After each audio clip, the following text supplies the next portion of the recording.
Bismillahirrahmanirrahim. Dear students, welcome to Shah Group Educational Channel. This is your biology class and I am your teacher Sarumer.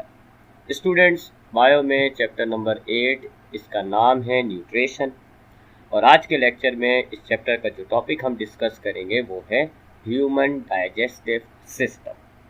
लेकिन human digestive system को study करने से पहले हमें एक दो टर्म्स हैं उन्हें बहुत अच्छे तरीके से जहन में बिठाना है। उनमें से पहली है पॉलीमर्स और मोनोमर्स। ये पॉलीमर्स और मोनोमर्स क्या होते हैं?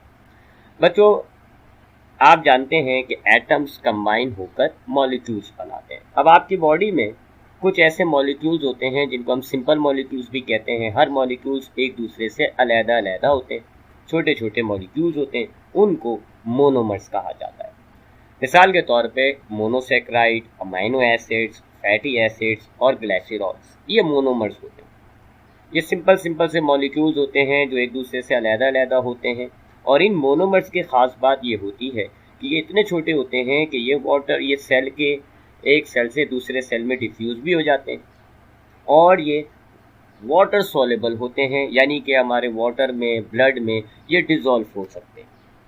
तो ऐसे सिंपल से मॉलिक्यूल्स जो कि सॉल्युबल हों, डिफ्यूजिबल हों, इनको मोनोमर्स कहा जाता है। आपकी बॉडी के अंदर मोनोमर्स कौन कौन से होते हैं? मोनोसेक्राइड्स होते हैं, अमाइनो एसिड्स होते हैं, फैटी एसिड्स होते हैं और ग्लाइसरॉल्स होते हैं। उसके बाद अगर इन मोनोमर्स को कंबाइन कर लें, ये मोनोमर्स आपस में कंबाइन हो जाएं, चेन की शक्ल इख्तियार कर लें, तो इस चेन वाले मॉलिक्यूल्स को, जिसमें कई सारे मोनोमर्स आपस में एक दूसरे से अटैच हुए में, इनको पॉलीमर्स कहा जाता है। मिसाल के तौर पे अगर बहुत सारे मोनोसेक्राइड्स आपस में कंबाइन हो जाएं तो ये बनती है पॉलीसेक्राइड। बहुत सारे अमाइनो एसिड्स आपस में कंबाइन होकर एक पॉलीमर बनाते हैं तो उस पॉलीमर को प्रोटीन कहा जाता है।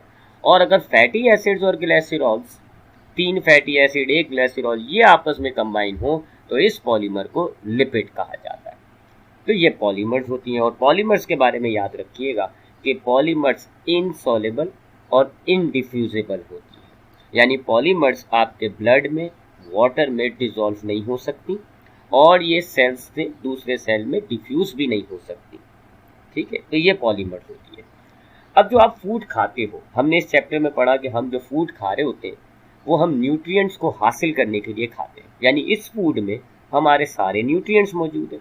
कार्बोहाइड्रेट, प्रोटीन, लिपिड्स, ये सारे न्यूट्रिएंट्स हमारे पास इस फूड में मौजूद होते हैं और हमें इस फूड में से इन न्यूट्रिएंट्स को हासिल करना है।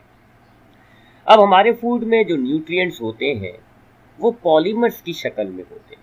आप जो सभी फूड खाएंगे उसमें ज़्यादातर जो न्यूट्रिएंट्स हैं वो पॉलीमर्स की फॉर्म में होंगे, यानी बहुत सारे छोटे छोटे मोनोमर्स मिलकर चेन की शक्ल इख्तियार किए हुए होंगे, पॉलीमर्स होंगे। और हम जानते हैं कि पॉलीमर्स इनसॉल्युबल है, इनडिफ्यूजिबल है। लिहाजा अगर हम इस फूड को खा लें, इन पॉलीमर्स को हम अपनी बॉडी के अंदर ले भी आए, तो ये हमारी डाइजेस्टिव सिस्टम से या हमारे एक सेल से दूसरे सेल में डिफ्यूज़ नहीं हो सकती और हमारे खून में, हमारे ब्लड में डिसॉल्व भी नहीं हो सकती। तो कैसे हम इसको फिर अपनी बॉडी के अंदर लेकर जाएंगे? ठीक है ना, आपने फूड खाया, आपके डाइजेस्टिव सिस्टम में फूड है। अब आपने इस फूड में से अगर पॉलीमर्स हैं निकाल दी, तो वो पॉलीमर्स किस तरह डिफ्यूज़ होंगी? ये तो इनडिफ्यूजिबल होती है। किस तरह हमारे ब्लड में डिसॉल्व होंगी? ये तो इनसॉल्युबल होती है। तो फिर इसका क्या इलाज है? आपकी बॉडी में इन पॉलीमर्स को ब्रेक करके इनको मोनोमर्स में कन्वर्ट कर दिया जाता है, यानी इन पॉलीमर्स को तोड़ दिया जाता है और इनके सारे मोनोमर्स अलग हो जाते हैं। और हम जानते हैं कि मोनोमर्स सॉल्युबल भी है और डिफ्यूजिबल भी है। तो अब आपके फूड के ये जो मोनोमर्स हैं ये एक सेल से दूसरे सेल में डिफ्यूज भी हो जाएंगी और आपके ब्लड में डिसॉल्व भी हो जाएंगी और यूं आपके खून में, आपके सेल्स में ये न्यूट्रिएंट्स पहुंच जाएंगे। सही है, तो आप जो फूड खाते हैं इनमें जो पॉलीमर्स होंगी ये आपके फूड में है लेकिन आपके ब्लड में नहीं आ सकती, आपके सेल्स में नहीं जा सकती। सो आपकी बॉडी में इन पॉलीमर्स को ब्रेक किया जाता है और इनके सारे मोनोमर्स को अलहदा कर दिया जाता है। अब ये मोनोमर्स जो हैं ये आपके एक सेल से दूसरे सेल में डिफ्यूज भी हो सकती है और ब्लड में डिसॉल्व भी हो सकती है। तो आपके ब्लड में ये डिसॉल्व हो जाएंगी, आपका ब्लड इनको तमाम सेल्स तक लेकर जाएगा और फिर ये सेल्स में डिफ्यूज भी हो जाएंगी और आपके सेल्स को ये न्यूट्रिएंट्स मिल जाएंगे। बच्चों ये जो पॉलीमर्स को ब्रेक करके मोनोमर्स में कन्वर्ट किया गया है, इस प्रोसेस को, इस कन्वर्जन को, इस ब्रेकडाउन को केमिकल डाइजेशन कहा जाता है। ये बात भी याद रखिएगा, केमिकल डाइजेशन हमारे डाइजेस्टिव सिस्टम का सबसे इम्पोर्टेंट प्रोसेस होना है। ये सबसे इम्पोर्टेंट प्रोसेस है जो आपका डाइजेस्टिव सिस्टम करेगा, आपके फूड के पॉलीमर्स को ब्रेक करेगा और मोनोमर्स में कन्वर्ट कर देगा, ताकि ये मोनोमर्स आपके ब्लड में डिसॉल्व हो जाए। सो ये 2-3 बातें आपको ज़रा जहन में रखनी है। मोनोमर्स क्या होते हैं, पॉलीमर्स क्या होते हैं और केमिकल डाइजेशन क्या होती है। और इतना अंदाज़ा हो गया हमें कि हमारे डाइजेस्टिव सिस्टम ने एक काम क्या करना होगा, हमारे फूड के पॉलीमर्स की केमिकल डाइजेशन करनी होगी, ताकि फूड के अंदर मौजूद पॉलीमर्स मोनोमर्स में कन्वर्ट हो जाएं और ब्लड में डिसॉल्व हो जाएं, और यूँ हमारे फूड में से ये तमाम न्यूट्रिएंट्स निकल के हमारे ब्लड में आ जाएंगे। अब ब्लड का काम है तमाम सेल्स तक इन न्यूट्रिएंट्स को, इन मोनोमर्स को पहुंचाना। सो अब आते हैं ह्यूमन डाइजेस्टिव सिस्टम की तरफ। ह्यूमन डाइजेस्टिव सिस्टम हमारी बॉडी का एक कॉम्प्लेक्स सिस्टम, एक बहुत ही कॉम्प्लेक्स सिस्टम है, जिसमें बहुत सारे ऑर्गन्स, बहुत सारे ग्लैंड्स मौजूद होते हैं। यह हमारे मुंह से शुरू होता है और हमारे लोअर एब्डोमेन तक ये पूरा जो है सिस्टम डेवलप हुआ है। इस सिस्टम के कई काम हैं। इस सिस्टम का पहला काम है इंजेक्शन। इंजेक्शन का मतलब होता है फूड को जिस्म के अंदर लाना। तो आप डाइजेस्टिव सिस्टम की मदद से इंजेक्शन करते हैं। डाइजेस्टिव सिस्टम की मदद से आप फूड को अपने एनवायरनमेंट से अपनी बॉडी के अंदर लाते हैं। फिर इस सिस्टम का दूसरा काम है डाइजेशन।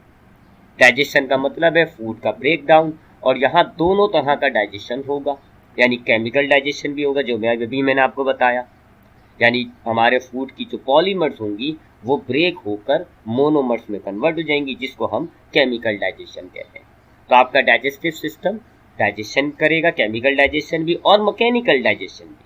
अच्छा, मैकेनिकल डाइजेशन क्या होता है? हम जो फूड खाते हैं वो बड़े बड़े टुकड़े होते हैं, इनको तोड़कर इनको छोटे टुकड़ों में कन्वर्ट करना, ताकि ये हमारे डाइजेस्टिव सिस्टम में ईजिली पास हो सके, इन पर एंजाइम्स काम कर सके। खाने के टुकड़ों को फिजिकली ब्रेक करना मैकेनिकल डाइजेशन कहलाता है। तो दोनों तरह का डाइजेशन होगा, केमिकल डाइजेशन भी होगा और मैकेनिकल डाइजेशन भी होगा। तो ये दूसरा काम हो गया आपके डाइजेस्टिव सिस्टम का। पहला काम फूड को जिस्म के अंदर लाना, दूसरा काम दोनों तरह का डाइजेशन करना, यानी केमिकल डाइजेशन भी करना और मैकेनिकल डाइजेशन भी करना। उसके बाद नेक्स्ट फंक्शन जो आपके ह्यूमन डाइजेस्टिव सिस्टम में होता है वो है एब्जॉर्प्शन। अब जो केमिकल डाइजेशन के नतीजे में जब आपके फूड के सिंपल मोनोमर्स हैं वो डिफ्यूज हो जाएंगे ब्लड के अंदर, वो डिफ्यूज होके आपके ब्लड में शामिल हो जाएंगे, और इसको हम एब्जॉर्प्शन कहते हैं। Transfer of simple food particles into blood, आपके ब्लड में आ जाएंगे और अब आपका ब्लड इन सिंपल मोनोमर्स को सर्कुलेशन के थ्रू आपके तमाम सेल्स में डिस्ट्रीब्यूट कर देगा। और जो चौथा और आखिरी काम होगा वो है इजेक्शन। कुछ ऐसे आपके फूड में पार्टिकल्स भी होंगे जो अनडाइजेस्टेड रहेंगे, यानी जिनके अंदर ना कोई पॉलीमर्स होंगी, ना ही आप उनकी पॉलीमर्स को ब्रेक कर सकते हैं, तो उनको हम अनडाइजेस्टेड मटेरियल्स कहते हैं। सारा फूड के अंदर सारे जो मॉलिक्यूल्स हैं वो सारे तो डाइजेस्ट नहीं होंगे ना, केमिकल डाइजेशन नहीं होगी। तो हमारे डाइजेस्टिव सिस्टम में जो अनडाइजेस्टेड मटेरियल्स रह जाएंगे, यानी वो मटेरियल्स जो केमिकल डाइजेशन नहीं कर पाए, जिनके जो ब्रेक नहीं हो पाए, उन अनडाइजेस्टेड मटेरियल्स को जिस्म से बाहर निकालना इजेक्शन कहलाता है। तो ये आखिरी काम होगा आपके ह्यूमन डाइजेस्टिव सिस्टम का। तो हुआ ना कॉम्प्लेक्स सिस्टम, एक काफ़ी कॉम्प्लेक्स सिस्टम जो कि मल्टीपल फंक्शंस परफॉर्म कर रहा है। फूड को अंदर ला रहा है यानी इंजेक्शन, फूड को ब्रेक कर रहा है यानी डाइजेशन। अब ब्रेकिंग दोनों तरह का है, फूड में मौजूद पॉलीमर्स को ब्रेक कर रहा है मोनोमर्स में, जिसको आप केमिकल डाइजेशन कहते हैं, और फूड के बड़े बड़े पार्टिकल्स को छोटे छोटे पार्टिकल्स में तोड़ रहा है, जिसको आप मैकेनिकल डाइजेशन कहते हैं। डाइजेशन के नतीजे में आपके फूड के अंदर से निकलेंगे सिंपल मोनोमर्स। तो फिर आपका डाइजेस्टिव सिस्टम तीसरा काम करेगा, इन मोनोमर्स को ब्लड में डिसॉल्व कर देगा, और यूँ आपके जो फूड के मोनोमर्स थे, फूड के जो न्यूट्रिएंट्स थे, वो अब आपके जिस्म के खून में शामिल हो जाएंगे। और आखिरी काम आपके डाइजेस्टिव सिस्टम का होगा इजेशन, यानी वो मटेरियल्स जो डाइजेस्ट नहीं हो सके उनको जिस्म से बाहर निकाल देना। तो ये सारा काम करेगा आपका जो सिस्टम, उस सिस्टम को हम कहते हैं डाइजेस्टिव सिस्टम। अब डाइजेस्टिव सिस्टम को थोड़ा डिटेल में एक एक ऑर्गन्स, एक एक पार्ट करके स्टडी करते हैं। तो हमारा डाइजेस्टिव सिस्टम का सबसे पहला पार्ट होता है माउथ। ये माउथ हमारी डाइजेस्टिव सिस्टम की ओपनिंग होती है, दो लिप्स से ये गार्ड हुई भी होती है। लिप्स के जरिए हम इस माउथ को ओपन या क्लोज कर सकते हैं और माउथ के जरिए आप इंजेक्शन करते हैं। आप अपने एनवायरनमेंट से फूड को डाइजेस्टिव सिस्टम के अंदर जो ला रहे हैं वो माउथ के जरिए लाते हैं। तो इस माउथ को हम डाइजेस्टिव सिस्टम की ओपनिंग कहते हैं और इसकी मदद से हम इंजेक्शन कर लेते हैं।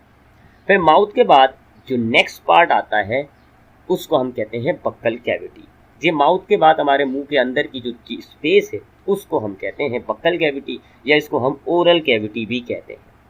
इस बक्कल कैविटी में हमारे पास पहली चीज होती है टीथ, यानी दांत। ये दांत हमारे मैकेनिकल डाइजेशन करते हैं। ये हमारे फूड को, हम जो फूड लेते हैं उसके बड़े टुकड़े होते हैं, बड़े बड़े पीसीस होते हैं, ये उनको ग्राइंड करता है, उनको तोड़ तोड़ कर उनको छोटे टुकड़ों में कन्वर्ट कर देता है, जिसको हम मैस्टिकेशन या मैकेनिकल डाइजेशन भी कहते हैं। ये दांतों का रोल होता है। उसके बाद आपकी बक्कल कैविटी में एक और चीज़ है जिसको आप कहते हो टंग, यानी ज़बान। ज़बान एक तो आपके फूड को टेस्ट करती है, क्या आपने जो फूड खाया है वो क्या है, कैसा है। इसके अलावा आपकी बक्कल कैविटी में एक जूस होगा, अभी बात करते हैं उसके बारे में। उस जूस को हम कहते हैं सलाइवा। तो ज़बान जो है सलाइवा को आपके जो फूड है उसके साथ मिक्स भी करता है। तो ये दो रोल होंगे ज़बान के। पहला आपके खाने को टेस्ट करना, दूसरा फूड पार्टिकल्स के साथ सलाइवा को मिक्स करना। तो फूड पार्टिकल्स सलाइवा के साथ मिक्स होकर एक बॉल की शक्ल इख्तियार कर लेंगे और उस बॉल को हम बोलस कहते हैं। तो बोलस बनाता है ज़बान। और तीसरी चीज़ जो हमारी बक्कल कैविटी में होती है वो है जी सलेवरी ग्लैंड। 3 पेयर्स होते हैं सलेवरी ग्लैंड के, 3 पेयर्स। पहला पेयर हमारे कान के नीचे, इसको हम कहते हैं पैरोथिड ग्लैंड। दूसरे पेयर को हम नाम देते हैं सब मैंडिब्यूलर ग्लैंड का, और तीसरा पेयर जो है वो कहलाता है सब लिंगुअल ग्लैंड। ये तीनों पेयर्स कंबाइन करके सलेवरी ग्लैंड्स कहलाते हैं। सलेवरी ग्लैंड्स का काम बच्चों एक जूस बनाता है ये, और उस जूस को हम कहते हैं सलाइवा। उर्दू जबान में आप इसको कहते हैं थूक। ये तीनों जो सलेवरी ग्लैंड के पेयर हैं, यानी पैरोथिड, सब मैंडिब्यूलर और सब लिंगुअल, ये तीनों मिलकर तकरीबन रोजाना 1 से 1.5 लीटर सलाइवा प्रोड्यूस करते हैं। ये सलाइवा के 2-3 काम होते हैं। पहला काम, ये आपके जो फूड पार्टिकल्स हैं जिन्हें दांतों ने तोड़ तोड़कर छोटे टुकड़ों में कन्वर्ट कर दिया था, ये उसको लुब्रिकेट कर देते हैं, उसको गीला कर देते हैं। फिर आपको बताया मैंने कि ज़बान फिर इस सलाइवा और फूड को मिक्स करके एक बॉल की शक्ल इख्तियार कर देता है, जिसको हम बोलस कहते हैं। इसके अलावा इस सलाइवा में एक एंजाइम होता है जिसको हम कहते हैं लाइसोजाइम, जो हमारे फूड में मौजूद माइक्रोब्स, बैक्टीरिया वगैरह को किल करता है, मारता है। और सबसे इम्पॉर्टेंट काम सलाइवा का है, इसके अंदर एक एंजाइम मौजूद होता है जिसको हम कहते हैं सलेवरी एमाइलेज। ये हमारी केमिकल डाइजेशन शुरू करता है। हमारे फूड के अंदर जो भी पॉलीसेकेराइड होती हैं, जो भी कार्बोहाइड्रेट्स यानी पॉलीसेकेराइड, मोनोसेकेराइड्स की लंबी सी चेन, ये एंजाइम सलेवरी एमाइलेज उस पॉलीसेकेराइड को तोड़कर छोटे छोटे से 2-2, 3-3 मोनोमर्स के टुकड़े बना देता है, यानी डायमर टाइप का बना देता है, यानी पार्शियल डाइजेशन कर रहा है। अभी याद रखिएगा, कार्बोहाइड्रेट पूरी ब्रेक नहीं हुई है। डायग्राम देगा आपको, डायग्राम में नजर आइए। कार्बोहाइड्रेट की एक लंबी सी चेन है, सलेवरी एमाइलेज ने इस चेन के टुकड़े कर दिए। अभी हर मोनोमर्स एक दूसरे से अलग नहीं हुए, बल्कि एक डायमर की शक्ल इख्तियार हो गई। तो पार्शियल डाइजेशन हो गया जी हमारे पास पॉलीसेकेराइड का bye the help of an enzyme called salivary amylase. तो ये हो गया जी बक्कल कैविटी।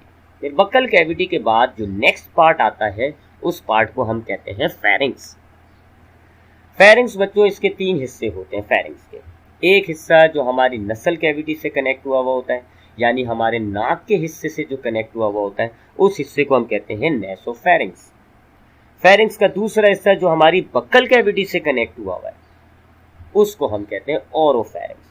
और फिर फेरेंक्स का सबसे लोअर हिस्सा जो होता है उसको लैरिंगोफेरेंक्स कहते हैं। और लैरिंगोफेरेंक्स को अगर आप देखें, ये लैरिंगोफेरेंक्स है, लैरिंगोफेरेंक्स से दो रास्ते निकल रहे होते हैं। एक ये रास्ता निकल रहा है जी, थोड़ा चौड़ा सा, ये ट्रैकिया कहलाता है और ये लंग्स की तरफ जा रहा है। और एक ये हिस्सा है जी, इसको हम कहते हैं एसोफेगस, और ये हमारे डाइजेस्टिव सिस्टम का पार्ट है, यानी फूड को एसोफेगस में जाना है। अब जब आप सांस लेते हैं नाक के जरिए तो आपकी एयर जो है वो नसल कैविटी में आती है, नसल कैविटी से फिर ये नेसोफेरिंग्स में आ जाती है, फिर नेसोफेरिंग्स से जब ये लैरिंगोफेरिंग्स में आती है तो ट्रैकिया में चली जाती है एयर। ये एयर का मामला है। एयर आपकी नसल कैविटी में आती है, फिर नेसोफेरिंग्स में आती है, फिर लैरिंगोफेरिंग्स में जब आती है तो वो एसोफेगस में नहीं जाएगी बल्कि किस में जाएगी, लैरिंगोफेरिंग्स में जाएगी। लेकिन अगर मुंह से बक्कल कैविटी से फूड आ रहा हो तो उसका माजरा क्या है? हम तो यहाँ डाइजेस्टिव सिस्टम स्टडी कर रहे हैं, तो हमारे पास यहाँ फूड आ रहा है बक्कल कैविटी में से।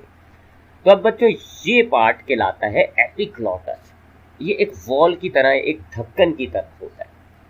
जब आपके बक्कल कैविटी में से फूड आ रहा होता है तो एपिग्लोटस को देखें, एपिग्लोटस ने फोल्ड होकर ट्रैकिया को ढक दिया ताकि जो आपका बक्कल कैविटी से आने वाला फूड है वो गलती से ट्रैकिया और लंग्स की तरफ ना जाए। तो अब जो आपका फूड बक्कल कैविटी से आएगा वो ओरोफेरिंक्स से होता हुआ जब लैरिंगोफेरिंक्स में आएगा तो बस एक ही रास्ता मिलेगा उसको, एसोफेगस का, क्योंकि लैरिंग्स तो ट्रैकिया वाला जो रास्ता है यानी लंग्स की तरफ का जो रास्ता है वो तो एपिग्लोटस ने ढक दिया। तो अब जो फूड है वो बक्कल कैविटी से होता हुआ लैरिंगोफेरिंक्स से डाइजेस्टिव सिस्टम के अगले पार्ट की तरफ बढ़ता है जिसको हम कहते हैं एसोफेगस। एसोफेगस एक मस्कुलर लॉन्ग ट्यूब होती है जो हमारे गले से स्टार्ट होती है और हमारे अपर एब्डोमेन तक आती है। ये हमारे फेरिंक्स से आने वाले फूड को पास करके नीचे स्टमक तक लेकर जाता है। मस्कुलर होती है ये। इसके अंदर जो फूड की मूवमेंट है वो एक खास तरह की मूवमेंट होती है और उस मूवमेंट को हम पेरिस्टल्सिस कहते हैं। ये किस तरह की होती है? जो फूड जो बोलस होता है उसके ऊपर की तरफ के जो मसल्स होते हैं एसोफेगस के, वो कॉन्ट्रैक्ट करते हैं, वो सुकड़ते हैं, दबते हैं, जिससे फूड जो है वो नीचे की तरफ पुश हो जाता है। फिर इसी तरह अब जो फूड है वो बोलस जो है उसके ऊपर के जो मसल्स हैं एसोफेगस के वो कॉन्ट्रैक्ट होंगे, फूड नीचे की तरफ पास हो जाएगा। इस तरह की मूवमेंट को पेरिस्टल्सिस कहते हैं। ये बिल्कुल इस तरह की मूवमेंट है जैसे हम टूथपेस्ट निकालने के लिए पुश करते हैं ना, पीछे आप टूथपेस्ट अगर आपको निकालना होता है तो आप अपनी उंगलियों की मदद से पीछे की तरफ से टूथपेस्ट को दबा देते हैं। उससे क्या होता है, अंदर का मौजूद जो पेस्ट होता है वो आगे की तरफ बढ़ जाता है। बिल्कुल ऐसे ही मूवमेंट एसोफेगस में हो रही है। बोलस के ऊपर की तरफ के जो मसल्स हैं वो कॉन्ट्रैक्ट करते हैं जिससे बोलस आगे की तरफ बढ़ता है। सो ये मूवमेंट जो एसोफेगस के अंदर हो रही है जिससे फूड आगे नीचे की तरफ जा रहा है, इसको हम पेरिस्टल्सिस कहते हैं। और इससे हमारा फूड जो है एसोफेगस में नीचे की तरफ आता है और नीचे की तरफ आने के बाद जो नेक्स्ट पार्ट आएगा जो एसोफेगस के इख्तिताम पर शुरू होगा उसको कहते हैं स्टमक। स्टमक एक जे शेप का ऑर्गन होता है, हमारे अपर एब्डोमेन में पाया जाता है। मस्कुलर ऑर्गन है, मतलब मसल से ये बना हुआ होता है। इसके अंदर मसल से चूंकि बना हुआ है तो लिहाजा इसमें आपको मूवमेंट मिलती है। तो ये जो स्टमक होता है इसमें भी आपको मूवमेंट मिलेगी जिससे जो बोलस हमारा आया है वो पेस्ट की शक्ल में कन्वर्ट हो जाएगा। ठीक है। इसके अलावा ये सैक लाइक होता है। सैक लाइक का मतलब अंदर से ये खाली होगा, अंदर से ये खोखला होता है, अंदर से ये एम्प्टी होता है, लिहाजा इसको हम सैक लाइक कहते हैं। तो एसोफेगस के बाद आपके डाइजेस्टिव सिस्टम का जो नेक्स्ट पार्ट है वो स्टमक है जो कि जे शेप का ऑर्गन है, आपके अपर एब्डोमेन में पाया जाता है। ये मसल से बना हुआ है, इसके अंदर मूवमेंट होगी, ये सैक लाइक है, ये अंदर से खाली है। इसके 4 हिस्से होते हैं। पहला हिस्सा स्टमक का जो एसोफेगस से कनेक्ट हुआ है उसको कार्डिया कहा जाता है। फिर एसोफेगस का वो हिस्सा जो थोड़ा ऊपर की तरफ उठा हुआ है उसको फंडस कहा जाता है। फिर जो लार्जर पोर्शन होता है उसको बॉडी कहा जाता है और स्टमक का जो लास्ट पोर्शन होता है जो अगले पार्ट से कनेक्ट हुआ हुआ होगा उसको पाइलोरस कहा जाता है। ये इसके 4 हिस्से होते हैं। फिर अगर हम इसके इंटरनल स्ट्रक्चर को देखें तो अंदर से देख लें सेक लाइक है, ये अंदर से खाली है। अब ये जो कार्डिया रीजन है यानी वो स्टमक का वो हिस्सा जो एसोफेगस से कनेक्ट है, यहाँ पर एक सर्कुलर मसल्स की रिंग होती है जिसको कार्डियक स्फिंक्टर कहा जाता है। सर्कुलर होती है ये और मसल से बनी हुई होती है। ये समझ लें आप दरवाज़ा है, ये कॉन्ट्रैक्ट होगा, कार्डियक स्फिंक्टर अगर कॉन्ट्रैक्ट होगा तो आपका जो एसोफेगस और स्टमक का जो कनेक्शन है वो बंद हो जाएगा, दरवाज़ा बंद हो जाएगा, एसोफेगस से फूड स्टमक में नहीं आ पाएगा। और अगर ये रिलैक्स हो जाएगा तो आपका ये जो कार्डियक स्फिंक्टर है ये खुल जाता है, अंदर एक सुराग हो जाए, इसमें से एक सुराग बन जाएगा और फिर एसोफेगस से फूड स्टमक के अंदर मूव हो जाएगा। बिल्कुल इसी तरह का एक और स्फिंक्टर आपको पाइलोरस रीजन में भी मिलेगा और उस स्फिंक्टर को हम पाइलोरिक स्फिंक्टर कहते हैं। ये आपके स्टमक से फूड की आगे की मूवमेंट को कंट्रोल करता है। ये बंद हो जाएगा तो फूड स्टमक से आगे पास नहीं होगा और ये पाइलोरिक स्फिंक्टर अगर खुल जाएगा तो स्टमक से फूड अगले पार्ट में जाएगा। ठीक, उसके बाद स्टमक की जो इनर वॉल्स हैं यहाँ मौजूद होते हैं बहुत सारे गैस्ट्रिक ग्लैंड्स। ये गैस्ट्रिक ग्लैंड्स एक जूस बनाते हैं और उस जूस को हम कहते हैं गैस्ट्रिक जूस। गैस्ट्रिक जूस हमारे स्टमक में भर जाता है और जो फूड हमारा एंटर हुआ एसोफेगस के थ्रू वो इस गैस्ट्रिक जूस में डूब जाएगा। इस गैस्ट्रिक जूस में बच्चों 3 चीज़ें बड़ी काम की होती है। पहली चीज़ जो गैस्ट्रिक जूस में होती है वो है HCl यानी हाइड्रोक्लोरिक एसिड। ये एक एसिड होता है और इस एसिड की वजह से हमारे स्टमक के अंदर एक एसिडिक एनवायरनमेंट क्रिएट हो जाता है। इस HCl का काम, पहला काम इसका ये है कि यह हमारे फूड में मौजूद जो बैक्टीरिया है उनको मार देगा। और दूसरा काम, आपके गैस्ट्रिक जूस में एक एंजाइम होता है जो अभी हम पढ़ेंगे, उस एंजाइम को हम कहते हैं पेप्सिनोजिन। ये पेप्सिनोजिन इनएक्टिव होता है, HCl इसको एक्टिव कर देता है और इसकी एक्टिव फॉर्म कहलाती है पेप्सिन। तो ये 2 काम होते हैं HCl के। पहला काम बैक्टीरिया को मारना, दूसरा काम गैस्ट्रिक जूस के अंदर मौजूद जो एंजाइम है पेप्सिनोजिन उसको एक्टिव कर देना और वो कहलाएगा फिर पेप्सिन। उसके बाद बच्चों गैस्ट्रिक जूस में जो दूसरी चीज होती है उसको हम कहते हैं म्यूकस। अब ये जो HCl है तो ये तेजाब, ये आपके स्टमक की इनर वॉल्स को डैमेज कर सकता है, आपके इनर वॉल्स को खराब कर सकता है। तो अब ये जो गैस्ट्रिक ग्लैंड के म्यूकस होते हैं ये आपके स्टमक की इनर वॉल पर एक लेयर बना देते हैं और उस लेयर से HCl आपके स्टमक की वॉल को डैमेज नहीं कर पाता, यानी आपके स्टमक की जो वॉल्स हैं वो प्रोटेक्ट हो जाएंगी from HCl by the help of mucus. और तीसरी चीज जो गैस्ट्रिक जूस में मौजूद होती है वो है एंजाइम पेप्सिन। ये अभी आपको बताया मैंने कि ये शुरू में इनएक्टिव फॉर्म में होता है जिसको हम कहते हैं पेप्सिनोजिन, लेकिन HCl इसको एक्टिव कर देता है और ये बन जाता है पेप्सिन। और ये आपकी प्रोटीन की जो चेन्स हैं आपके, ये केमिकल डाइजेशन करेगा, ये प्रोटीन की चेन को छोटी छोटी पॉलीपेप्टाइड की चेन में ब्रेक कर देगा। तो अब तक यहाँ तक आपके डाइजेस्टिव सिस्टम में 2 एंजाइम्स आए। पहला एंजाइम आपके स्लाइवा में था जिसको आपने नाम दिया स्लेवरी एमाइलेज, और दूसरा एंजाइम आपके गैस्ट्रिक जूस में था जिसको आपने नाम दिया पेप्सिन का। पहले एंजाइम यानी स्लेवरी एमाइलेज ने आपके फूड की जो पॉलीसैकेराइड्स थी, मोनोसैकेराइड्स की जो लंबी लंबी चेन्स थी, उनको ब्रेक करके छोटी छोटी चेन्स में कन्वर्ट कर दिया। और जो दूसरा एंजाइम है पेप्सिन, उसने आपके फूड की जो प्रोटीन की लंबी लंबी चेन्स थी, जो पॉलीमर्स थी, उनको ब्रेक करके छोटे छोटे पॉलीपेप्टाइड चेन में कन्वर्ट कर दिया। ये वही है पॉलीमर्स और मोनोमर्स जो आपको मैंने आज के लेक्चर के स्टार्ट में समझाया था। तो आपके फूड की जो बड़ी बड़ी पॉलीमर्स थी, कार्बोहाइड्रेट की, पॉलीसैकेराइड्स की, वो भी ब्रेक हो गई, और जो आपके फूड में बड़ी बड़ी प्रोटीन्स की जो पॉलीमर्स थी वो भी ब्रेक हो गई। लेकिन याद रखिएगा, अभी ये ब्रेक हुई है लेकिन मुकम्मल तौर पर ये ब्रेक नहीं हुई है। अभी ये मोनोमर्स नहीं बनी, अभी आप समझ लें ये डाइमर्स बनी है। ठीक है, पॉलीमर्स ब्रेक होके डायमर्स बनी है, इनको फर्दर ब्रेक करना होगा। अभी ये डायमर्स फर्दर ब्रेक होंगी और फिर ये मोनोमर्स बनेंगी आपके डाइजेस्टिव सिस्टम के अगले पार्ट के अंदर। सो फिलहाल यहाँ तक आपकी जो पॉलीसेक्राइड्स हैं वो ब्रेक होके डायमर बन गई और जो प्रोटीन है वो भी ब्रेक होके डायमर बन गई। इन दोनों कामों के लिए आपको दो एंजाइम्स चाहिए थे, एक पेप्सिन और दूसरा स्लेवरी एमाइलेज। ये गैस्ट्रिक जूस का काम था। उसके अलावा मैंने आपको बताया कि आपका जो स्टमक है वो मस्कुलर होता है और मस्कुलर होने की वजह से आपके स्टमक के अंदर एक मूवमेंट होती है और उस मूवमेंट की मदद से क्या काम होगा, जो बॉल की शक्ल में बोलस आया है वो ब्रेक होकर पेस्ट की शक्ल इख्तियार कर लेगा, एक पेस्ट सा बन जाएगा और उस पेस्ट को चाइम कहा जाता है।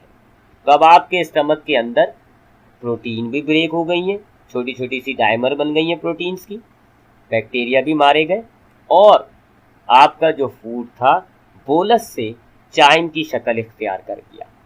अब यहाँ स्टमक में तकरीबन 6-7 घंटे तक आपका फूड स्टोर रहता है, फूड स्टोर होता है क्योंकि अगला पार्ट छोटा है, सारा फूड स्टमक से एक साथ नहीं निकलेगा, थोड़ा थोड़ा करके निकलता है।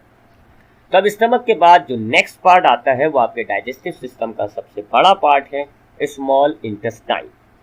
स्मॉल इंटेस्टाइन के 3 हिस्से होते हैं। पहला हिस्सा जो थोड़ा कम कॉइल होता है उसको हम ड्यूडेनम कहते हैं, फिर ड्यूडेनम के बाद जो नेक्स्ट हिस्सा आता है उसको हम जीजेनम कहते हैं और जो लास्ट पार्ट होता है उसको इलियम कहा जाता है। तो स्मॉल इंटेस्टाइन के ये 3 पार्ट हो जाते हैं। इसमें जो पहला पार्ट है ड्यूडेनम, ये वो पार्ट है स्मॉल इंटेस्टाइन का जो स्टमक से कनेक्ट हुआ है। सो स्टमक से जो चाइम आता है वो ड्यूडेनम में आ जाता है, ड्यूडेनम में चाइम आ गया। उसके अलावा इस ड्यूडेनम से 2 और पार्ट्स कनेक्ट हुए होते हैं, एक होता है लीवर और दूसरा होता है पेंक्रियास। इस लीवर और पेंक्रियास पर नेक्स्ट वीडियो में थोड़ा डिटेल पर बात करेंगे। अब ये जो लीवर है ये एक जूस बनाता है और उस जूस को हम कहते हैं बाइल जूस। सिमिलरली जो पेंक्रियास है इसने भी एक जूस बनाना है और उस जूस को हम कहते हैं पेंक्रियाटिक जूस। ये दोनों जूस एक डक्ट के जरिए ड्यूडेनम में आ जाते हैं और उस डक्ट को हम कहते हैं हेपाटो पेंक्रियाटिक डक्ट। सो अब ड्यूडेनम में 3 चीजें आ गई, स्टमक से आया हुआ है चाइम, लीवर से आया बाइल जूस और पेंक्रियास से आया पेंक्रियाटिक जूस। सो ड्यूडेनम में जब ये 3 चीजें आ जाती हैं तो अब ये जूस अपना एक्शन करते हैं। ये जो बाइल जूस होता है बच्चों, इसमें कोई एंजाइम नहीं होता, इसमें कोई एंजाइम नहीं होता, बस सिर्फ क्या मौजूद होते हैं, बाइल सॉल्ट्स। ये बाइल सॉल्ट्स क्या करते हैं, फैट के इमल्सिफिकेशन करते हैं। फैट की इमल्सिफिकेशन का मतलब फैट के जो बड़े बड़े पार्टिकल्स होते हैं उनको तोड़कर छोटे छोटे से पार्टिकल्स में कन्वर्ट करना इमल्सिफिकेशन कहलाता है। सो ये बाइल जूस का काम होता है। क्या काम होता है बाइल जूस का? बाइल जूस के अंदर कोई एंजाइम नहीं है, सिर्फ मौजूद है बाइल सॉल्ट और बाइल सॉल्ट फैट के बड़े पार्टिकल्स को स्मॉल ड्रॉपलेट्स में कन्वर्ट कर देते हैं। इस प्रोसेस को हम कहते हैं इमल्सिफिकेशन। इसके अलावा बाइल जूस के और भी कुछ रोल्स हैं, लेकिन जब हम इन लीवर और पेंक्रियास को नेक्स्ट वीडियो में डिटेल में पढ़ेंगे तो हम वहां पर लीवर के या बाइल जूस के अदर फंक्शंस पर भी बात करेंगे। अभी हम सिर्फ डाइजेस्टिव सिस्टम पर ही अपने आप को रखते हैं। सो ड्यूडेनम में जो बाइल जूस था उसके बाइल सॉल्ट ने चाइम के बड़े बड़े फैट पार्टिकल्स को छोटे छोटे ड्रॉपलेट्स में कन्वर्ट कर दिया। उसके अलावा जो पेंक्रियाटिक जूस पेंक्रियास की तरफ से आया है उसमें 3 एंजाइम्स होते हैं। पहला एंजाइम होता है एमाइलेज, दूसरा होता है ट्रिप्सिन, तीसरा होता है लाइपेज। एमाइलेज वही काम करता है जो स्लेवरी एमाइलेज यानी सलाइवा के एंजाइम ने किया था। आपके कार्बोहाइड्रेट की अगर कोई पॉलीमर है उसको ब्रेक करके डाइमर में कन्वर्ट कर देना, 2-2 मॉलिक्यूल्स की चेन में कन्वर्ट कर देना, जिसको आप माल्टोज कहते हैं। सिमिलरली ट्रिप्सिन वही काम करता है जो स्टमक के एंजाइम यानी पेप्सिन ने किया था, प्रोटीन की बड़ी बड़ी चेन्स को शॉर्ट पॉलीपेप्टाइड चेन में ब्रेक करना। जबकि लाइपेज जो है आपके लिपिड्स को ब्रेक करके उसके तीनों फैटी एसिड और ग्लाइसरॉल्स को अलहदा कर देता है, यानी लिपिड्स मुकम्मल तौर पर ब्रेक हो गया। हमने पढ़ा है हमारे पास जो लिपिड सबसे कॉमन फॉर्म में होता है उसको हम कहते हैं ट्राइग्लिसराइड, जिसमें 3 फैटी एसिड और 1 ग्लिसरॉल होता है। ये लाइपेज उन तीनों फैटी एसिड और ग्लिसरॉल को अलहदा कर देता है, यानी आपके पास लिपिड्स के मोनोमर्स अलहदा हो गए। लिपिड्स की डाइजेशन यहाँ पर कंप्लीट हो जाती है। सो ये है जी पेंक्रियास और बाइल का किरदार। दोनों ने जो जूस बनाए हैं उनका रोल मैंने आपको बता दिया। आगे बढ़ते हैं। अब आपकी ये जो स्मॉल इंटेस्टाइन है, ड्यूडेनम, जीजेनम, इलियम, इनकी इनर वॉल में एक और ग्लैंड पाया जाता है जिसको हम कहते हैं इंटेस्टाइनल ग्लैंड, और ये भी एक जूस बनाते हैं जिसको हम कहते हैं इंटेस्टाइनल जूस। इंटेस्टाइनल जूस में 2 एंजाइम्स होते हैं, एक होते हैं एमाइनोपेप्टाइडेज और दूसरे होते हैं कार्बोहाइड्रेसेस। अब लिपिड्स की तो डाइजेशन कंप्लीट हो चुकी है, लिपिड्स तो अपने मोनोमर्स में ब्रेक हो चुका है, फैटी एसिड्स भी अलहदा हो चुके हैं और ग्लिसरॉल भी अलहदा हो चुका है। लेकिन जो कार्बोहाइड्रेट और प्रोटीन है ये अभी मुकम्मल तौर पर ब्रेक डाउन नहीं हुए थे। एमाइलेज ने कार्बोहाइड्रेट की चेन को डाइमर में ब्रेक कर दिया था और पेप्सिन और ट्रिप्सिन ने प्रोटीन की बड़ी बड़ी चेन्स को छोटी छोटी पॉलीपेप्टाइड चेन में, यानी 2 amino acid, 3 amino acid, 4 amino acids की चेन में ब्रेक कर दिया था। तो अब इनको फर्दर ब्रेक करा जाएगा इंटेस्टाइनल जूस के जो ये 2 एंजाइम्स हैं इनसे। तो इंटेस्टाइन के अंदर है इंटेस्टाइनल ग्लैंड्स जिन्होंने बनाया इंटेस्टाइनल जूस। इंटेस्टाइनल जूस का जो पहला एंजाइम है एमाइनोपेप्टाइडेज, ये अब जो शॉर्ट पॉलीपेप्टाइड चेन्स हैं उनके सारे अमाइनो एसिड्स को अलग अलग कर देगा, यानी प्रोटीन की डाइजेशन भी यहाँ पर कंप्लीट हो जाएगी। सारा प्रोटीन ब्रेक हो चुका है और अमाइनो एसिड्स में कन्वर्ट हो चुका है।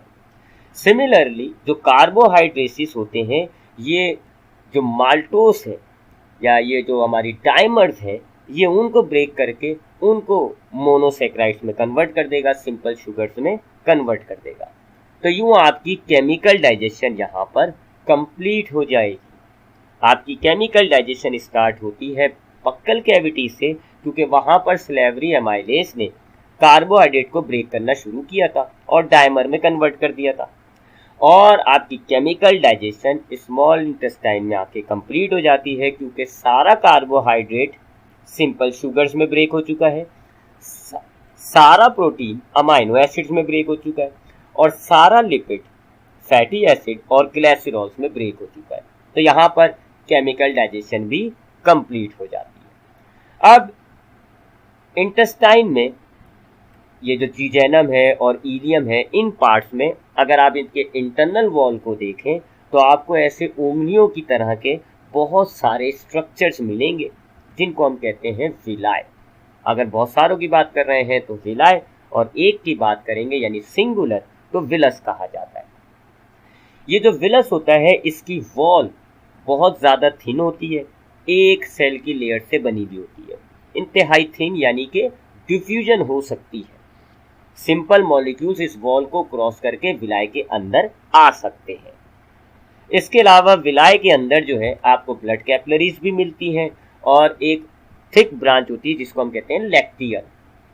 अब जो हमारे फूड जो कि जिसकी केमिकल डाइजेशन कंप्लीट हो चुकी है, अब हमारे उस फूड में सिंपल शुगर्स हैं, अमाइनो एसिड्स हैं और फैटी एसिड्स और ग्लिसरॉल्स हैं। तो इनमें से जो अमाइनो एसिड्स हैं और सिंपल शुगर्स हैं वो आपके विलाय की जो वॉल है उसको क्रॉस करेंगी, डिफ्यूज करेंगी, और फिर जो हमारी ब्लड कैपिलरीज में मौजूद ब्लड है उसमें डिसॉल्व हो जाए, यानी उसमें डिफ्यूज हो जाएंगी। जबकि फैटी एसिड और ग्लिसरॉल्स, इनका क्या माजरा होता है, ये जब आपकी विलाय की वॉल को क्रॉस करती हैं तो ये वापस आपस में जुड़ जाती हैं और ट्राइग्लिसराइड बन जाती है, और ट्राइग्लिसराइड फिर ब्लड में डिसॉल्व नहीं होती बल्कि लैक्टियल के अंदर डिसॉल्व हो जाती है। सो यहाँ आपका एब्जॉर्प्शन भी हो जाएगा, आपके फूड के अमाइनो एसिड, सिंपल शुगर्स और ट्राइग्लिसराइड्स आपके डाइजेस्टिव सिस्टम से निकल के ब्लड या लैक्टियल में चले गए। अमाइनो एसिड्स और सिंपल शुगर्स ब्लड में डिसॉल्व हो गए ब्लड कैपिलरीज के अंदर, जबकि ट्राइग्लिसराइड ब्लड के अंदर नहीं बल्कि लैक्टियल के अंदर डिसॉल्व हुआ है। अब हमारे पास डाइजेस्टिव सिस्टम में बच जाता है अनडाइजेस्टेड फूड, यानी वो चीज़ें जो डाइजेस्ट नहीं हो सकी, वो बच जाता है, उनको हम अनडाइजेस्टेड फूड कहते हैं। अब ये जो अनडाइजेस्टेड फूड है ये आपके स्मॉल इंटेस्टाइन से अगले पार्ट की तरफ बढ़ता है, जिसको हम कहते हैं लार्ज इंटेस्टाइन। ये लार्ज इंटेस्टाइन कहलाता है। अनडाइजेस्टेड फूड अब आपका इस पार्ट में आएगा।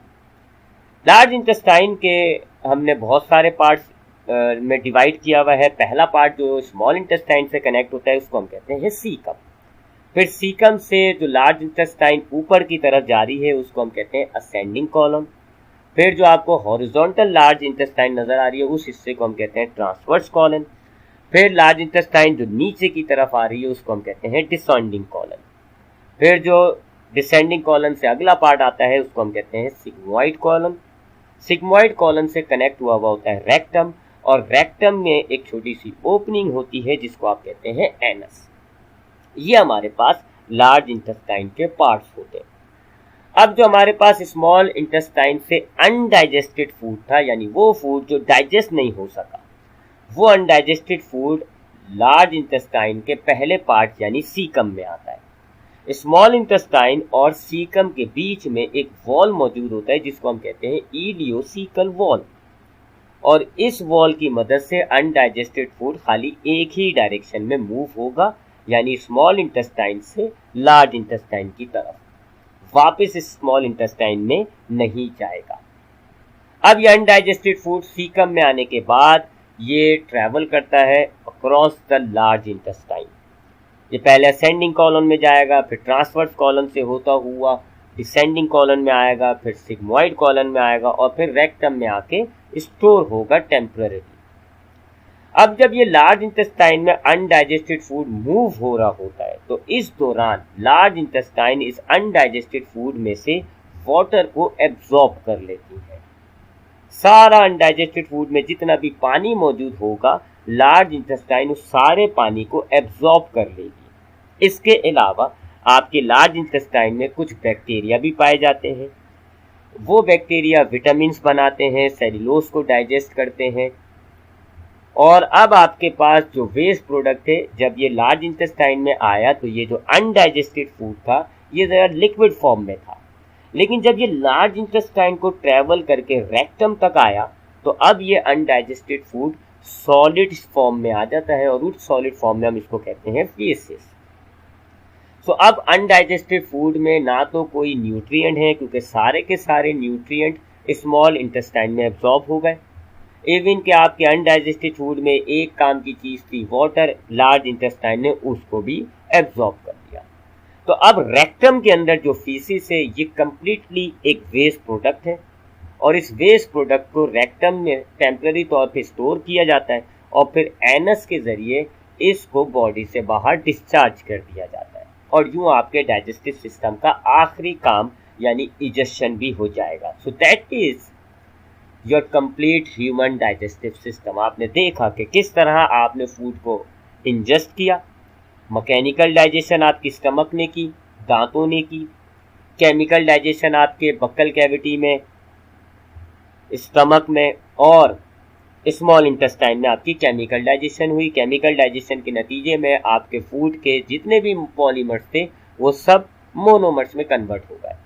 फिर स्मॉल इंटेस्टाइन में जो विलाय थी वहाँ पर ये सारी मोनोमर्स डिसॉल्व हो गई, एब्जॉर्ब हो गई ब्लड के अंदर। अब जो वेस्ट प्रोडक्ट था जैसे वो लार्ज इंटेस्टाइन में एंटर हुआ तो अब भी उसमें एक काम की चीज़ थी, वाटर। तो वाटर को लार्ज इंटेस्टाइन ने एब्जॉर्ब कर लिया, और अब जो कंप्लीट वेस्ट प्रोडक्ट है वो बॉडी से बाहर डिस्चार्ज हो जाएगा। So that is today's lecture about human digestive system. अब आज के लेक्चर से रिलेटेड एमसीक्यूज की तरफ आते हैं। Section A, MCQs. First MCQs है, in human digestive system trachea and oesophagus both connect to. इंसान के डाइजेस्टिव सिस्टम में जो ट्रैकिया यानी वो पार्ट जो लंग्स की तरफ जा रहा था, और एसोफेगस यानी वो पार्ट जो स्टमक से कनेक्ट हुआ था, ये दोनों चीज़ें यानी ट्रैकिया और एसोफेगस किस चीज़ से कनेक्ट हुए हुए होते हैं? तो इसका जवाब है बच्चों फेरिंग्स। फेरिंग्स से ये कनेक्ट हुए हुए होते हैं। फिर एयर जो है फेरिंग्स से ट्रैकिया की तरफ जाती है, और फूड जो है फेरिंग्स से एसोफेगस की तरफ जाता है। नेक्स्ट एमसीक्यू है, which of the following enzyme break down starch into maltose. Starch कहते हैं पॉलीसेकेराइड्स को। पॉलीसेकेराइड्स जो होती हैं उनकी कई शक्ल है, उनमें से एक होती है स्टार्च। तो वो कौन सा एंजाइम है जो स्टार्च को ब्रेक करके माल्टोस में कन्वर्ट करता है? स्टार्च का मतलब हो गया पॉलीसेकेराइड, माल्टोस का मतलब हो गया डायमर। तो वो कौन सा एंजाइम है जो पॉलीसेकेराइड को डायमर में ब्रेक कर रहा था? तो दो एंजाइम्स थे, एक आपके बक्कल कैविटी में स्लाइवा के अंदर था जिसको आपने नाम दिया था सिलेवरी एमाइलेस, और इसी का दूसरा नाम होता है पिटाइलिन। और दूसरा एंजाइम जो है वो आपके पैंक्रियाटिक जूस में था, एमाइलेस। तो यहाँ पर पेटाइलिन आया हुआ है जी, पेटाइलिन सिलेवरी एमाइलेस को ही कहा जाता है। तो पेटाइलिन वो एंजाइम है जो स्लाइवा के अंदर मौजूद होता है और आपके फूड के जो कार्बोहाइड्रेट्स होते हैं स्टार्च, उनको डायमर में कन्वर्ट कर देता है, यानी कि माल्टोस। नेक्स्ट एमसीक्यूज है, which of the following secretion is more acidic? कौन सी सेक्रीशन ऐसी है जो ज्यादा एसिडिक यानी एसिडिक नेचर की होती है? आपको याद होगा आपके स्टमक के अंदर गैस्ट्रिक ग्लैंड्स थे जिन्होंने गैस्ट्रिक जूस बनाया था, और इस गैस्ट्रिक जूस में HCl होता है, एसिड होता है। HCl एक एसिड है, तो ये जो गैस्ट्रिक जूस है ये एसिडिक होता है। नेक्स्ट एमसीक्यूज है, सेलेक्ट द मिसमैच। आपको जो गलत मैचिंग हुई हुई है वो आपको सिलेक्ट करनी है। 4 ऑप्शन आपके पास हैं। Protein, amino acid. प्रोटीन एक पॉलीमर होती है और जब ये ब्रेक होता है तो इसके जो मोनोमर्स होते हैं वो अमाइनो एसिड्स ही होते हैं, लिहाजा ये सही है। सेकंड ऑप्शन देखें, कार्बोहाइड्रेट, ग्लूकोज। कार्बोहाइड्रेट पॉलीमर्स होती हैं, जब ये ब्रेक होती हैं तो ग्लूकोज बनता है। ग्लूकोज जो है वो इनकी मोनोसेक्राइड्स है। जबकि फैट वाला माजरा गलत मैच हुआ है। फैट्स जो हैं ये पॉलीमर्स हैं, जब ये ब्रेक होती हैं तो इनके जो मोनोमर्स निकलते हैं वो कहलाते हैं फैटी एसिड, और ग्लिसरॉल स्टार्च नहीं होते, लिहाजा C is the mismatch. Which of the following enzyme break down protein into peptones? Peptones का मतलब होता है वही शॉर्ट पॉलीपेप्टाइड चेन्स जो बनी थी, जो प्रोटीन की बड़ी बड़ी चेन्स थी, उनको जो छोटी छोटी चेन में ब्रेक किया गया था, तो उन छोटी चेन्स को यानी शॉर्ट पॉलीपेप्टाइड चेन्स को पेप्टोन्स कहा जाता है। तो प्रोटीन को पेप्टोन्स में किस एंजाइम ने ब्रेक किया था? तो आपके गैस्ट्रिक जूस में जो मौजूद एंजाइम था पेप्सिन, उसने प्रोटीन को पेप्टोन्स में ब्रेक किया था। Lack of enzyme is found in, यानी इन जूसेस में से किसके अंदर एंजाइम नहीं होता? सलाइवा में एंजाइम होता है, उसका नाम है सिलेवरी एमाइलेस। गैस्ट्रिक जूस में एंजाइम होता है, उसका नाम है पेप्सिन। पैंक्रियाटिक जूस में 3 एंजाइम होते हैं, एमाइलेस, ट्रिप्सिन और लाइपेज। जबकि बाइल में कोई एंजाइम नहीं होता। विच of the following is true for bile salt? Bile salt यानी बाइल जूस में जो बाइल सॉल्ट होते हैं उनसे रिलेटेड कौन सी बात सही है? तो ऑप्शन सी को देखें, they emulsify fat in duodenum. Bile salt का एक ही काम मैंने आपको बताया कि ये फैट के बड़े बड़े टुकड़ों को छोटे छोटे टुकड़ों में ब्रेक कर देता है, जिसको हम इमल्सिफिकेशन कहते हैं। सो बाइल सॉल्ट के मुतालिक सही बात क्या है कि they emulsify fat in duodenum. Which of the following secretion lack enzyme? इनमें से किस सेक्रीशन के अंदर एंजाइम मौजूद नहीं होता? ये एमसीक्यूज रिपीटेड है, बस थोड़ा सा अल्फाजों की हेर फेर है। तो बी जो ऑप्शन है बाइल जूस, इसमें एंजाइम नहीं होता। वाटर इज एब्जॉर्ब इन, हमारे डाइजेस्टिव सिस्टम के किस पार्ट के अंदर फूड में से वाटर एब्जॉर्ब हो जाता है? तो ये जो बिल्कुल आखिरी पार्ट है हमारे डाइजेस्टिव सिस्टम का, लार्ज इंटेस्टाइन, वहां वाटर एब्जॉर्ब होता है। अब आते हैं आज के लेक्चर के सेक्शन बी यानी शॉर्ट क्वेश्चन आंसर्स की तरफ। पहला शॉर्ट क्वेश्चन है, define digestion, describe different steps of digestion. आपको डाइजेशन बयान करना है और उसके मुख्तलिफ स्टेप्स को आपने डिफाइन करना है। तो ये इसका आंसर है जी। मैं रीड आउट करता हूँ, the process of break down complex non diffusible molecules, ये वही हो गए polymers, into simpler diffusible form, यानी ये हो गए मोनोमर्स। ठीक है, कॉम्प्लेक्स यानी कि बड़े बड़े पॉलीमर्स जो डिफ्यूज नहीं हो सकते, जो वाटर में सॉल्युबल नहीं होते, उनको ब्रेक करके डिफ्यूजिबल फॉर्म में, सिंपल फॉर्म में लाना डाइजेशन कहलाता है। So that they can be absorb, ताकि वो ब्लड में एब्जॉर्ब हो सके, इसको हम डाइजेशन कहते हैं। स्टेप्स हमने देखे, एक होता है इंजेक्शन। इंजेक्शन का मतलब होता है process of taking in food into the body, is called injection. Propulsion का मतलब वो जो आपको एसोफेगस के अंदर पैरास्टल्सिस मूवमेंट बताई थी ना, कि हमारा फूड जो है वो मसल्स कॉन्ट्रैक्शन की मदद से फूड मूव करता है, उसको हम कहते हैं पैरास्टल्सिस या प्रोपल्शन। तो food move in the digestive tract through alternate muscular contraction and relaxation called peristalsis. Mechanical digestion भी आपको बता चुका हूँ, फूड के बड़े बड़े टुकड़ों को तोड़कर छोटे छोटे टुकड़े करना, यानी कि physical breakdown of large food particles into small size particle is called mechanical digestion. Segmentation का मतलब होता है कि फूड को जो जूस हमारे रिलीज हो रहे हैं डाइजेस्टिव सिस्टम में, सलाइवा हो गया, गैस्ट्रिक जूस हो गया, इंटेस्टाइनल जूस हो गया, पेंक्रियाटिक जूस हो गया, बाइल जूस हो गया, फूड को इन जूसेस के साथ मिक्स करना सेगमेंटेशन कहलाता है। तो it is the mixing of food with digestive juices in the intestines. Chemical digestion, ये भी आपको बता चुका हूँ, फूड की पॉलीमर्स को ब्रेक करके मोनोमर्स में कन्वर्ट करना केमिकल डाइजेशन कहलाता है। Chemical breakdown of food with the help of enzyme is called chemical digestion. Absorption, the diffusion of soluble food into the blood is called absorption. और egestion को हम defecation भी कहते हैं। It is the expulsion of undigested materials from the digestive tract. Next question है question number 2, write difference between chemical and mechanical digestion. Chemical और mechanical digestion में आपको डिफरेंसेस लिखना है। तो केमिकल डाइजेशन का मतलब होता है हमारे फूड के जो नॉन डिफ्यूजिबल इनसॉल्युबल मॉलिक्यूल्स हैं उनको डिफ्यूजिबल और सॉल्युबल फॉर्म में कन्वर्ट करना। इसको अगर मैं सिंपल जबान में बोलूँ तो पॉलीमर्स को मोनोमर्स में ब्रेक करना केमिकल डाइजेशन कहलाता है, जबकि बड़े बड़े फूड पार्टिकल्स को ब्रेक करना छोटे छोटे फूड पार्टिकल्स में, ये मैकेनिकल डाइजेशन कहलाता है। तो इन दोनों पर हमें डिफरेंसेस लिखना है। केमिकल डाइजेशन में हमने लिखा conversion of non diffusible food molecules into diffusible form is called chemical digestion. और मैकेनिकल डाइजेशन में हमने लिखा breaking down large size food particles into small size particle is called mechanical digestion. Chemical digestion is a chemical process, chemical change हो रहा है ना इसमें, एक आपका जो मॉलिक्यूल है वो दूसरे मॉलिक्यूल में कन्वर्ट हो रहा है, तो उसको हम केमिकल चेंज कहते हैं। तो केमिकल डाइजेशन एक केमिकल प्रोसेस हुआ, जबकि मैकेनिकल डाइजेशन एक फिजिकल प्रोसेस होता है। इसमें सिर्फ फूड का साइज छोटा हो रहा है, लेकिन उसके जो अंदर कंपोनेंट्स हैं वो उसी फॉर्म में रहते हैं। It occurs in mouth to intestine.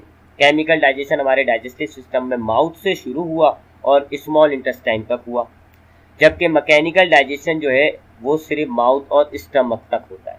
It occurs from mouth to stomach. Chemical digestion में चूंकि केमिकल चेंज हो रहा है, लिहाजा एंजाइम्स इन्वॉल्व होते हैं, एंजाइम्स की जरूरत होती है केमिकल डाइजेशन में, जबकि मैकेनिकल डाइजेशन में आपको कोई एंजाइम्स की जरूरत नहीं होती। इसकी मदद से क्या काम होता है जी, जो न्यूट्रिएंट्स हैं वो एब्जॉर्ब हो जाते हैं। केमिकल डाइजेशन की मदद से जो न्यूट्रिएंट्स हैं वो आपके ब्लड में एब्जॉर्ब हो जाते हैं, जबकि मैकेनिकल डाइजेशन केमिकल डाइजेशन को फैसिलिटेट करता है। आगे बढ़ते हैं जी, क्वेश्चन नंबर 3 पर आते हैं। नेक्स्ट क्वेश्चन है what is digestive system, what are the main parts of digestive system. So हमारे पास डाइजेस्टिव सिस्टम की ये डेफिनेशन हो गई, system of multicellular organism which comprises of organs that are involve in digestion, absorption of nutrients and excretion of undigested materials is called digestive system.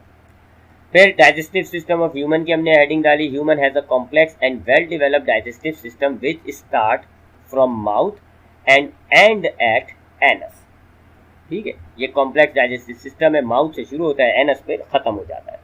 अब digestive system को हम 2 parts में divide करते हैं। तमाम जो पार्ट्स हैं वो एलिमेंट्री कैनाल कहलाते हैं, और जो ग्लैंड्स हैं जो जिनका काम है जूस बनाना, जिन जूस में एंजाइम्स मौजूद होता है, उन ग्लैंड्स को हम कलेक्टिवली डाइजेस्टिव ग्लैंड्स कहते हैं। तो एलिमेंट्री कैनाल में आपने लिखा it is a long coil muscular tube of variable thickness which is also called as gastrointestinal tract. Alimentary canal को आप गैस्ट्रोइंटेस्टाइनल ट्रैक्ट या गट भी कहते हैं। ये माउथ से लेके एनस तक होता है। इसमें कौन कौन से पार्ट होते हैं, बक्कल कैविटी होती है, फेरिंक्स होता है, एसोफेगस होता है, स्टमक होता है, स्मॉल इंटेस्टाइन होता है और लार्ज इंटेस्टाइन होता है। यह पूरा एलिमेंट्री कैनाल होता है, और जितने भी इस एलिमेंट्री कैनाल में मौजूद ग्लैंड्स होते हैं जो जूस बनाते हैं उनको हम डाइजेस्टिव ग्लैंड्स कहते हैं। तो alimentary canal is accompanied by special organs called digestive glands which secrete juices that contain hydrolytic enzymes. Next question है question number 4, explain the role of pharynx in digestion. Pharynx का digestion में क्या role होता है वो आपको यहाँ explain करना है। Buccal cavity opens posteriorly into pharynx. Pharynx is about 5 inch long.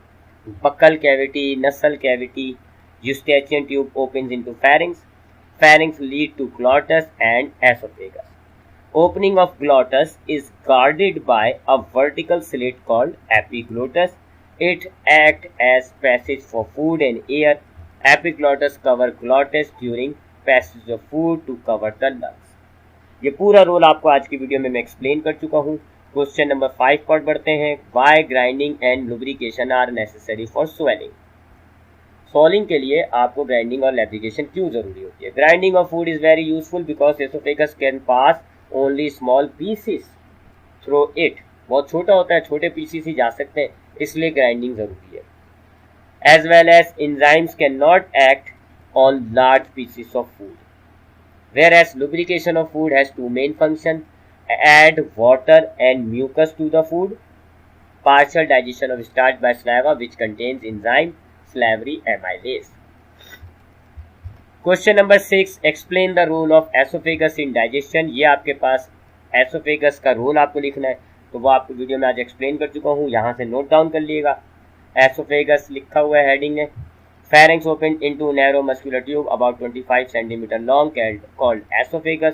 Posteriorly, esophagus opens into stomach. Food is pushed inside esophagus by way of rhythmic movements of muscles contraction and relaxation called peristalsis. At the end of esophagus, a muscular ring called sphincter allows food to enter the stomach and then squeeze shut to keep food or fluid from flowing back up to the esophagus. Question number 7, define chyme. Chyme को आपने define करना है। तो आपका जो food buccal cavity से जब निकलता है तो एक बॉल की शक्ल में होता है, उसको हम कहते हैं बोलस। फिर जब वो स्टमक में आता है तो स्टमक की मूवमेंट की वजह से वो एक पेस्ट की शक्ल इख्तियार कर लेता है, जिसको हम कहते हैं चाइम। तो यही बात हमने यहाँ लिखी हुई है। When food is ready to leave the stomach, it has been processed into thick paste like liquid called chyme. Question number 8, how stomach linings are protected from acidic environment. आपके स्टमक के अंदर की जो लाइनिंग है, inner walls जो है, वो acid से कैसे प्रोटेक्ट हुई हुई है? म्यूकस, आपको मैंने बताया था कि म्यूकस की एक लेयर की वजह से स्टमक की इनर वॉल्स एसिड से प्रोटेक्ट होती है। तो stomach protect itself from being digested by its own enzyme or burned by the corrosive hydrochloric acid by secreting sticky neutralizing mucus that clings to the stomach walls. Question number 9, explain the role of duodenum in digestion. आपको digestion में duodenum का role बताना है। तो ये आपके पास duodenum का role है, जिसमें हमने बाइल, पेंक्रियाज दोनों को इंक्लूड किया हुआ है। Duodenum is the first part of the small intestine where most of the digestive process occur. It is about 25 cm long. Chyme from stomach enter into duodenum. Duodenum also receive bile from liver and pancreatic juice from pancreas through a common duct called hepatopancreatic duct. अब आप यहाँ bile का role बता रहे हैं जी। Bile जो है वो एक ग्रीनिश येलो एल्कलाइन सोल्यूशन होता है, लीवर की तरफ से ये निकाला जाता है। इसमें वाटर होता है, बाइल सॉल्ट होता है और बाइल पिगमेंट्स मौजूद होते हैं। हमने अभी सिर्फ बाइल सॉल्ट का रोल पढ़ा है। बाइल पिगमेंट्स वगैरह पर इंशाल्लाह नेक्स्ट वीडियो में मैं आपको एक्सप्लेन करूंगा, जब हम डाइजेस्टिव ग्लैंड्स को डिटेल में स्टडी करेंगे। Bile salt emulsify fat into droplets. It also neutralize acidic chyme. Bile pigments are excretory product. Pancreatic juice में आपने लिखा है it is secreted by pancreas and is composed of following enzymes: amylase, trypsinogen, lipase. amylase में आपने लिखा it convert starch into maltose. trypsinogen में आपने लिखा its active form trypsin convert protein into polypeptides. lipids में आपने लिखा it convert fat droplets into fatty acids and glycerol. Question number 10, explain the role of large intestine in digestion. तो यह आपने large intestine पर आपने एक शॉर्ट नोट के लिए लिखना है। आपने यहाँ पार्ट भी बताया और पार्ट के साथ साथ आपने रोल भी बता दिया। It has a large diameter of about 6.5 cm, long tube like structure having muscular walls divide into 3 parts: caecum, colon, rectum. Caecum में आपने लिखा it is a sac like structure connecting with small intestine. It has an outgrowth called appendix. Colon में आपने लिखा it is long slightly coiled tube like structure, the wall is muscular and externally segment, it is divided into ascending colon, transverse colon and descending colon. Inside colon, reabsorption of water and useful salt are take place. Bacteria in the colon help to digest the remaining food products. Rectum में आपने लिखा it is the large part of large intestine. It is a sac-like structure which stores feces. It also help in absorption of water, useful salt and vitamin K.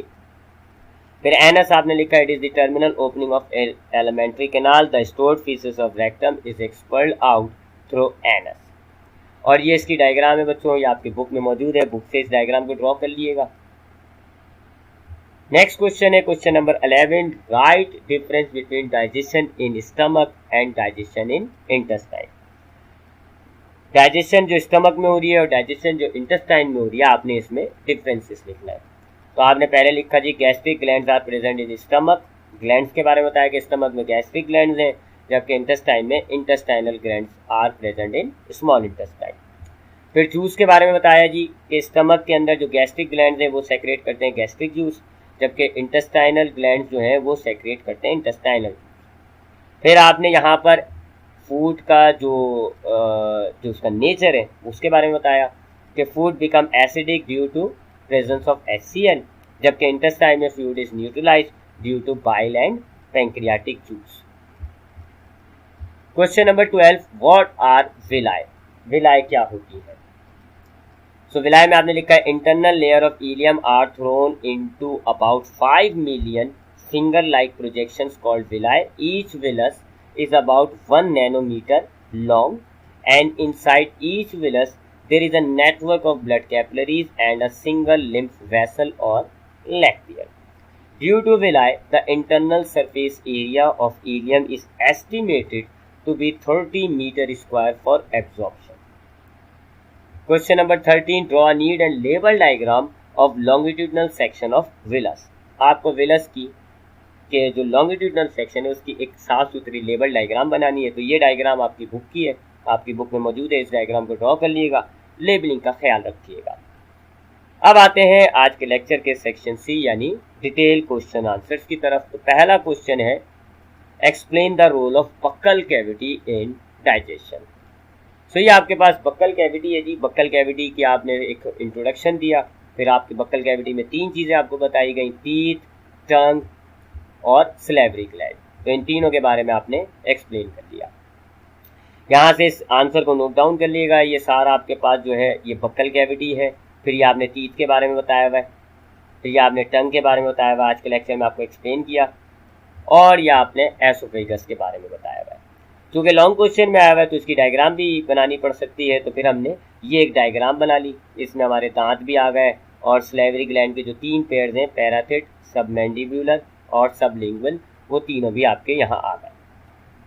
Question number 2. Explain the role of stomach in digestion. आपको stomach का role बताना है digestion के अंदर. आपने यहाँ stomach के बारे में बताया, थोड़ा सा आपने पहले उसके स्ट्रक्चर के बारे में बताया. थिक वॉल होता है, मस्कुलर होता है, एब्डोमेन के अंदर मौजूद होता है. इसके 3 रीजन आप यहाँ जिक्र कर रहे हैं. कार्डियक रीजन जो कि स्टमक को एसोफेगस से कनेक्ट करता है, फंडस रीजन जो कि लार्जेस्ट पार्ट है, और पाइलोरिक रीजन जो स्टमक को स्मॉल इंटेस्टाइन से कनेक्ट करता है. स्पिंक्टर्स के बारे में बताया आपने कि कार्डियक रीजन में कार्डियक स्पिंक्टर होता है और पाइलोरस में पाइलोरिक स्पिंक्टर होता है. स्टमक का काम बताया कि जी ये स्टोर करता है फूड को, मैकेनिकल डाइजेशन करता है और केमिकल डाइजेशन करता है. मैकेनिकल डाइजेशन की आपने हेडिंग डाली, stomach walk contract and relax and this movement break food into small pieces and help in mixing of gastric juice with food. Churning action also produce heat which help to melt lipid content of food. Chemical digestion बताया आपने, gastric gland which are found in the stomach wall secrete gastric juice. It is composed of hydrochloric acid, enzyme pepsinogen and mucus. फिर ये आपने इन तीनों के बारे में थोड़ा सा डिटेल कर दी. हाइड्रोक्लोरिक एसिड्स के बारे में बताया, HCl kill microorganism present in food. It also soften the food and convert enzyme pepsinogen into its active form pepsin. Pepsin के बारे में बताया कि जी पेप्सिन कन्वर्ट करता है पॉलीपेप्टाइड्स को शॉर्ट पॉलीपेप्टाइड चेन्स में. म्यूकस के बारे में बताया, it prevent the stomach wall from acid and mechanical injury during mechanical digestion of food. फिर आपने आखिर में बताया, now the food convert into paste like chyme through pyloric sphincter enter into small intestine from pylorus of the stomach. और ये आपके पास stomach की diagram हो गई। इस डायग्राम को नोट कर लेगा, ये आपकी बुक की ही डायग्राम मौजूद है। उसके बाद जो next question, explain the role of small intestine in digestion. आपको स्मॉल इंटेस्टाइन का रोल बताना है डाइजेशन के अंदर। तो अब यहाँ पर आपने तीनों पार्ट का जिक्र करना है, ड्यूडेनम का भी, जीजेनम का भी, इलियम का भी। आंसर काफ़ी लेंदी है, नोट डाउन कर लिएगा यहाँ से, काफ़ी इंपॉर्टेंट होता है, बहुत आता है ये, ठीक है। और जब ड्यूडेनम का हम जिक्र करेंगे तो चूँकि ड्यूडेनम में बाइल भी आ रहा होता है, पेंक्रियाज भी आ रहा होता है, तो हमें इन दोनों का जिक्र करना है। पेंक्रियाज के अंदर हमने उसके तीनों एंजाइम्स को भी मेंशन करना है, फिर उसके साथ साथ हम जो है वो जीजेनम के बारे में भी बताएंगे और इलियम के बारे में बताएंगे। दोनों तरह का रोल हमने यहाँ डिस्कस कर दिया इसमें, डाइजेशन भी और एब्जॉर्प्शन भी। क्वेश्चन नंबर 4 है जी, ह्यूमन डाइजेस्टिव सिस्टम की एक डायग्राम बनानी है। तो ये आपके पास ह्यूमन डाइजेस्टिव सिस्टम की डायग्राम है। ये आपकी बुक की डायग्राम है। चाहे तो आप इस डायग्राम को बना लें, चाहे तो आपको आज की वीडियो में जो डायग्राम शो हुई आप उस डायग्राम को भी बना सकते हैं, बट लेबलिंग का आपने ख्याल रखना है। तमाम पार्ट जो डाइजेस्टिव सिस्टम में हैं सबको प्रॉपर तरीके से लेबल करना होगा। So that is today's lecture about human digestive system. इंशाल्लाह अगले लेक्चर में हम डाइजेस्टिव ग्लैंड्स के बारे में थोड़ा डिटेल में डिस्कशन करेंगे। ख्याल रखिएगा अपना। अल्लाह हाफिज़।